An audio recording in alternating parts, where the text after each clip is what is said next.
Hi, this is Kelly Nash, and I'm with JT, and we're celebrating your 25th anniversary, JT, and this is an exciting event for you. I can't even imagine. I was kind of going through your bio, and 25 years ago you came to Columbia. I did. But what I didn't know was that you had a whole other life going on before the whole car industry. You were actually a lawyer at one point? Oh yeah, after the University of Delaware, the Fighting Blue Hens, so we want to always stay with the chicken yes, type chicken of theme. theme here. I took a year off, sold cars. My wife Mary worked, and then I was always wanting to head to law school, see what being an attorney was like. So first we traveled over to San Antonio, Texas, where I spent my first year of law school, and then I was able to transfer in and graduate from Villanova. Villanova's a pretty big school. It's a nice school. It's a good school. You got a law degree from Villanova, and then you went into the law practice. I was fortunate enough, passed the bar at university in the state of Delaware, and then got a job as a prosecutor in the Attorney General's office. Wow. Criminal side. Yeah, I'm gonna remember that next time I'm watching one of your JT's commercials. That guy could have been prosecuting me. Yeah, well, it could have. That lasted about 3 years. It was a lot of fun. Went into private practice for a couple of years. And I said, no, I really don't want to be a lawyer. Let's see what the car business has to do. I can't even imagine. Was your wife freaking out when you're like, you have a great job? My wife, Mary, is the most supportive person in the entire universe. And so you and her together made the decision, we're going to leave the law business and we're going to try the car.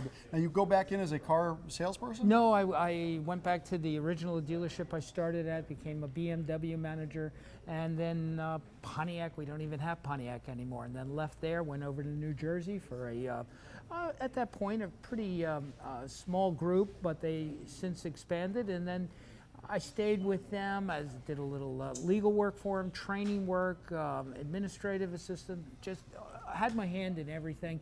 And then the opportunity came up with the Chrysler Corporation. So the Chrysler Corporation, I guess, if I read the bio correctly, they were doing a whole kind of thing where they're training people to become owners? Yes, it was a limited opportunity for a few guys that had no money to go to places that nobody wanted to buy, and so they would send you down there and they asked you to put up 25%.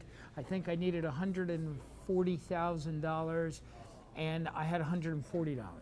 So you're a little bit off on the math there. Yeah, I said, well, can I put up half of it?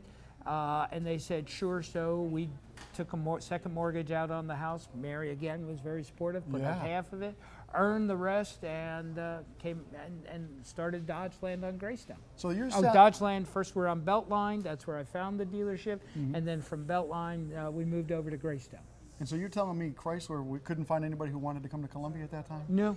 And you came in and you said, I'm going to make it work in Columbia. And we've been very blessed with great people, and we were able to make it work. Was there anything surprising about becoming a car dealership owner that kind of surprised you? Because you'd been around the industry for a while. But did anything throw you off and say, wow, I didn't see that coming? No, not really. It's been interesting. It was tough on the family. Again, I give mucho credit to Mary for she was the one that supported the family, stayed with the kids, kept it going. The whole family owes a lot to her, if not everything. Yeah. Well, you can't say enough about your wife, obviously. No. And so you've been in here 25 years. When did you start saying, well, Dodgeland's going great, I'm going to start opening up other dealerships? Well, our first real venture into other dealerships did not happen until 2011. We had an opportunity for Kia, and then an opportunity in Lexington, and so we acquired an open point, that's what they call it, for the Kia store. And then in Lexington, South Carolina, we bought Mike Addy and made it JT's Chrysler Jeep Dodge in Lexington. I'm sure a lot of people probably ask you about your television commercials. Like, where does the concept come from? Or did you originally say, I want to do some crazy, outstanding spots? No. I'm going to give all that credit. I'm actually, believe it or not, an introverted guy. What? Yeah, no, it's a true story. And it was Genesis Creative that came up with what the creative concepts would be, how we could stand out from everybody else. So I have my hand in it. Cliff Springs from Genesis, and I put things together, and we just try and stand out from everybody else that's out there. Everybody would admit you stand out. Well, we try to, but we also want to stand out amongst our people. We are on a campaign to develop everyone within our organization, to not only help them understand the values that we have as an organization, our mission statement, but also to see what we can do to help them as they travel through life, both in their spiritual values as well as trying to be the best employer that we can possibly be. Now that's the side of JT I never would have imagined. Oh, it's absolutely necessary. We're not here for ourselves. The other, we try to reach out into the community. Mary and I are supporters of the Salvation Army and a number of other charities, but our favorite is the Salvation Army. Every year we do a commercial for them, and our family contributes to the Salvation Army. In fact, Salvation Army just had a campaign, back to school. Okay. And you go and you get names for the kids. There were 10 of them. They needed 200. So Mary and I said, well, we'll try 10.